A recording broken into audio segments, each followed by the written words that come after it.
warahmatullahi wabarakatuh. Selamat pagi semuanya, kembali lagi di podcast Jalan Tengah, perlahan berubah. Bersama aku Andin di Jalan Tengah. Nah, tema kali ini sangat menarik teman-teman semua, karena tema kali ini adalah tentang positive think, di mana anak muda harus berpositif thinking ya teman-teman. Nah, langsung saja kita sambut Mbak Fitria. Assalamualaikum Mbak Fitria. Silakan duduk ya, Mbak. Terima kasih Mbak Andin. Gimana nih kabarnya Mbak Fitria? Oke, alhamdulillah saya baik-baik aja sih sejauh ini. Alhamdulillah baik-baik aja. Nah, dengar-dengar nih, tadi Ani baru dengar nih, kalau bahwasanya Mbak Fitria ini adalah lulusan pondok lah teman-teman. Wow, sangat luar biasa. Tepuk tangan dulu dong. Nah, boleh dong diceritain Mbak Fitria pengalaman pribadi saat di pondok itu seperti apa? Apakah ada titik terendah di pondok tersebut, Mbak? Oke, baik. Sebelumnya terima kasih banyak ya Mbak Andin atas kesempatannya saya bisa diundang di podcast Mbak Andin saat ini. Sama-sama. Oke. Dan itu menurut saya suatu kehormatan juga buat saya, karena udah lama kayaknya saya tidak hadir di depan kamera seperti ini gitu ya. Oke. Mungkin sedikit perkenalan ya teman-teman semuanya. Perkenalkan, nama saya Fitria Putri Ramadhani, biasa dipanggil Fitria. Saya dulu benar memang pernah di pondok gitu ya. Itu selama kurang lebih 6,5 tahun. Dan pastinya di pondok itu memiliki cerita yang begitu banyak yang bisa saya ambil juga, tentunya ilmu-ilmu dari ustadz-ustadzah, kemudian dari orang-orang yang kayak syekh gitu juga pernah hadir juga. Dan ya itu suatu kesempatan yang dimana kesempatan nggak akan datang dua kali tentunya. Oke, ya, betul sekali ya, betul sekali, kesempatan nggak datang dua kali, Mbak. Oke, jadi dulu tuh di pondok itu memang saya kemauan sendiri sih, entah itu sebuah hidayah atau gimana ya, karena memang dulu orientasi saya tuh nilai akademik harus nomor 1 pokoknya. Masya Allah. Ya, tapi nggak tahu kenapa semenjak kelas 6 SD itu minat saya terhadap akademik itu seperti menurun gitu kan. Terus sama kakak kelas saya disarankan untuk masuk pondok gitu. Nah, ketika masuk di pondok, kok nyaman jadinya gitu kan. Akhirnya keterusan deh, lanjut SMA juga di pondok dan sempat merantau di Pare juga, di Pare Kediri kurang lebih 6 bulan. Tapi habis itu saya balik lagi ke Jogja karena suatu hal, dan ya sampai sekarang saya enjoy sih sama diri saya yang sekarang gitu, yang dimana diri saya yang sekarang ini berusaha mungkin untuk ya menjaga dan terus berproses lebih baik aja sih, gitu sih Mbak. Wow, sangat luar biasa pengalamannya ya Mbak ya. Nah, gimana sih Mbak, pastinya kan di pondok pesantren itu apalagi kita jauh ya Mbak ya, pastinya dari keluarga, dari orang tua, yang dimana kita dari kecil nih, dari orok ya, bisa dibilang kita dari orok sama orang tua, dibesarkan sama orang tua.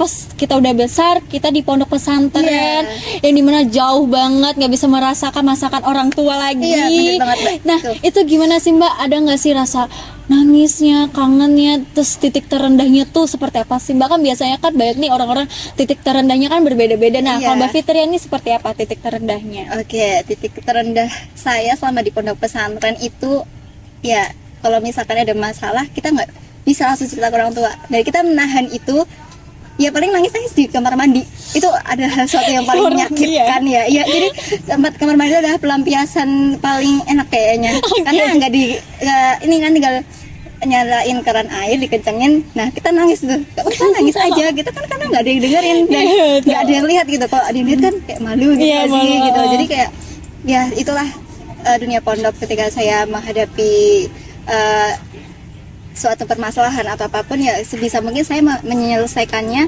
dengan cara saya sendiri gitu kan, tanpa melibatkan ke orang tua gitu ya. Mungkin apa sih masalah di pondok, kayak salah paham, terus ya alhamdulillah sih kalau dibully aku nggak pernah dibully ya. Masya Allah, alhamdulillah. Jadi, saya anaknya di tengah-tengah aja, jadi kadang bisa ke kanan bisa ke kiri gitu.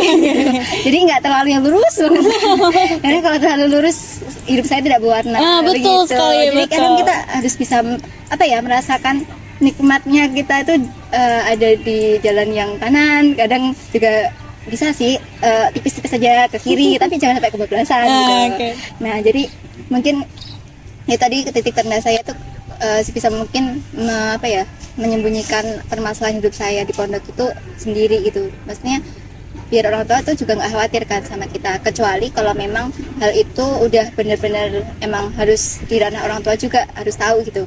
Tapi menurut saya alhamdulillah selama di pondok tuh saya nggak pernah nggak pernah mengalami hal yang di luar Nurul ya, di luar nalar ya, gitu di luar ya. nalar maksud saya. Oke. Terus selain itu juga ini sih, mungkin kadang kalau udah susah ngafal ya, nah itu karena kalau udah susah ngafal itu mesti satu ayat tuh bakal bisa diulang nggak cuman 5 kali, 10 kali, bahkan 30 kali bisa gitu kan, karena ya namanya ayat Quran tuh kadang bisa kebolak-balik.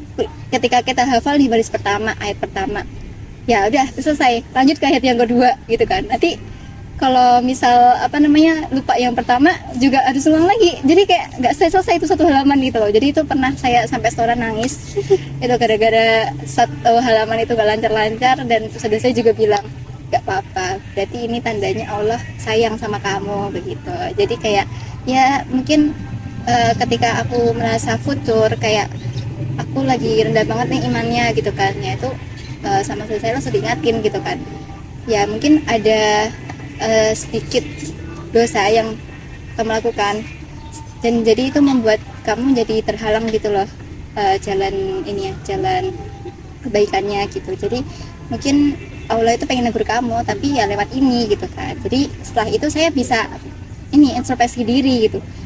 Sejauh ini ya ketika kita berusaha untuk selalu mengevaluasi diri kita setiap hari, apalagi kalau malam, saya sukanya kayak gitu sih. Kira-kira ya jatuhnya kayak overthinking sebenarnya ya.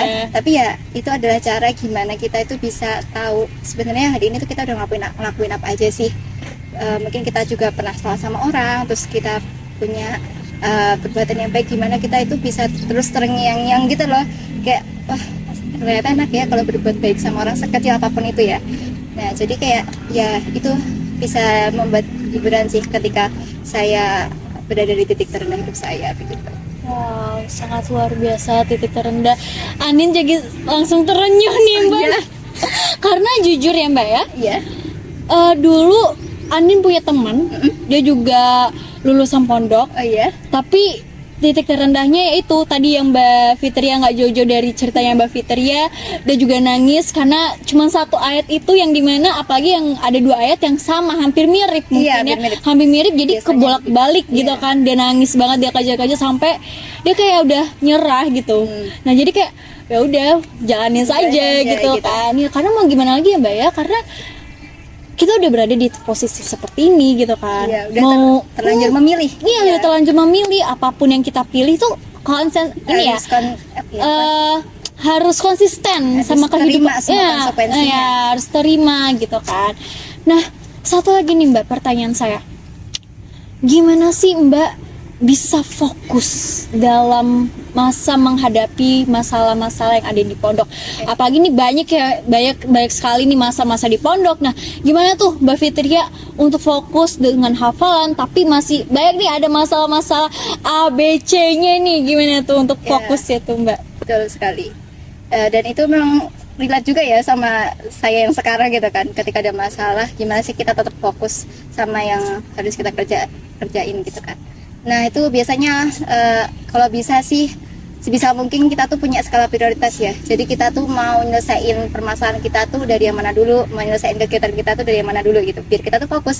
Kalau misalkan kita nggak punya skala prioritasnya, itu mesti kita bakal bingung mau nyelesain yang mana dulu, ya nggak sih? Makanya kenapa saya tuh dari dulu tuh alhamdulillah nggak ada tuh bingung mau nyelesain yang mana dulu, karena yang paling deket dulu aja lah yang diselesain, kayak masalah misal ada masalah sama teman gitu, masalah sama teman kalau bisa langsung dikelirin, karena apa nggak enak banget kan kalau misal satu kamar, satu halakoh lah atau satu apa gitu kita punya masalah sama temen tuh kayak nggak enak banget. Makanya kalau bisa kita kalau ada masalah langsung aja diomongin sama temennya ya. Kalau misal temennya nggak mau ngomong sama kita, ya udah tunggu beberapa hari, kalau nggak kita lewat temennya atau lewat mungkin ustadzahnya biar bisa mentabayunkan kita gitu loh. Jadi ya sebisa mungkin kita itu menyelesaikannya satu-satu gitu, biar nanti kita juga bisa fokus, nggak kayak ke distract gitu kan sama masalah atau kerjaan yang lainnya gitu. Nah apalagi dulu itu saya sempat megang di bagian OSIS juga, OSIS sekolah, kemudian di asrama juga saya jadi pengurus juga, jadi hafalan juga harus jalan. Itu kayak gimana bisa nggak sih apa namanya aku ngelakuin semua ini gitu kan, kayak aku kayak udah gak kuat banget gitu rasanya. Tapi ya setelah dijalanin ya enjoy aja, ternyata ya Allah ternyata bisa ya gitu loh, ngelewatin semua itu gitu kan. Ya itu tadi yang menurut saya bisa buat fokus diri saya ketika menyelesaikan banyak hal itu, ya saya membuat skala prioritas. Biasanya misalnya skala prioritas saya ya tadi ada masalah teman, tadi saya harus minta maaf dulu. Nah terus yang kedua, misalkan habis minta maaf nanti kalau udah kan agak plong ya pikirannya, nah terus hatinya juga agak plong kan. Nah kemudian yang kedua itu biasanya saya gimana sih caranya saya itu bisa membagi hafalan saya sama sekolah gitu. Jadi kayak karena waktu sekolah saya kan dari jam 7 sampai jam 3 sore ya, terus habis jam 3 sore habis asar itu langsung hafalan lagi, jadi kayak apa mau hafalnya gitu kan. Jadi ya itu tadi saya sebisa mungkin waktu sekolah itu juga kalau ada jam kosong atau apa saya sambil hafal gitu, nggak apa ya, minimal 1 halaman lah gitu. 1 halaman itu kita baca dulu terus nanti sambil dihafalin, nanti lama-lama juga bakal hafal sih gitu kalau saya. Nah mungkin itu sih kalau dari saya, tetap punya skala prioritas. Oh iya. Nah, tips and triknya nih Mbak, kalau misalkan kita harus fokus, tips and triknya tuh gimana tuh biar kita bisa lancar untuk membaca Al-Quran, lancar untuk menghafal Al-Quran. Karena ini juga pengen juga nih Andin juga belajar dari Mbak Fitri ya, karena kan Andin bisa dibilang orang awam banget nih ya Mbak ya, yang dimana harus butuh juga sosok motivator nih seperti Mbak Fitri ya, sosok motivator yang ini loh kita harus tips and triknya tuh seperti ini loh. Nah seperti itu gimana sih Mbak? Nah oke, baik, terima kasih Mbak Andin sebelumnya. Tapi ya saya ini juga manusia biasa ya memang beberapa teman saya tuh karena suka ketika saya lagi mau hafal terus tiba-tiba datang, Fit mau kasih motivasi dong gitu. Lah saya tuh bukan motivator gitu kan, tapi ya itu semua saya layanin aja, kayak ya kita sama pejuang harapan orang tua nih ya kan? Jadi kita harus bisa menuntaskan ini bersama-sama, yang dimana saya juga mendengarkan cerita mereka, keluh kesah mereka juga. Jadi ya saya cuman bisa bilang ke mereka, dari dulu yang saya terapin ketika saya lagi ngaji, lagi menghafal Al-Quran itu, yang pertama saya selalu sebelum menghafal nih, yang pertama saya tuh selalu minta maaf dulu sama Allah, ya istighfar lah dalam artian ya, istighfar dulu, istighfar, ya Allah maafkanlah aku. Ketika apa saya kalau misalkan kita kan nggak tahu ya berapa menit kemudian kita bisa melakukan dosa, tapi kita nggak sadari gitu kan. Jadi ya itu pas buka Al-Quran tuh saya mesti istighfar dulu, paling nggak 3 kali, ya minimalnya 3 kali aja lah, banyak juga boleh banget. Nah terus kemudian yang kedua itu saya selalu nerapin yang namanya doain dulu orang lain, karena doa yang baik juga pasti akan kembali ke diri kita, ya nggak? Nah jadi itu sih yang saya terapin dari dulu, kayak kamu bisa loh apa namanya doain teman-teman kamu biar lancar hafalannya, nanti kamu juga pasti bakal lancar kok hafalannya gitu. Jadi kayak udah sesuatu yang terlalu apa ya, mindset dalam diri saya tuh kalau misal ada apa-apa ya udah kita juga bisa kok membantu orang lain lewat doa gitu kan. Ya walaupun kita mungkin bisa juga melakukan secara fisik juga, tapi kan kalau lewat doa kan orang juga nggak akan tahu kan ternyata aku doain dia gitu kan. Jadi ya itu kayak sesuatu hal yang baru aja sih menurut saya. Kemudian biasanya yang ketiga itu Oke, sorry ya guys, tadi kameranya mati. Nah, kita lanjut lagi topik kita yang sangat menarik ini. Nah, tadi sampai mana ya Mbak ya? Kita pembahasannya sangat menarik soalnya ini ya Mbak ya. Oke, baik. Tadi sepertinya sampai murojaah. Oh ya? Iya, sampai murojaah. Nah, itu berarti kita harus murojaah, nggak sampai sekali udah kelar gitu ya? Nggak bisa gitu ya, nggak bisa. Kalau misalkan ada yang ngomong seperti itu, udahlah aku udah selesai, udah hafal, itu gimana itu ya Mbak ya? Nah itu perlu dipertanyakan sih, karena dikategorikan hafal itu ada 2, hafal dia secara lisan atau hafal dia secara udah kayak dari hati juga, udah bisa apa namanya mengamalkan juga ya, kayak Ustadz Adi Dayat. Nah itu kan dia masya Allah ya benar-benar udah hafal di luar kepala lagi gitu sih.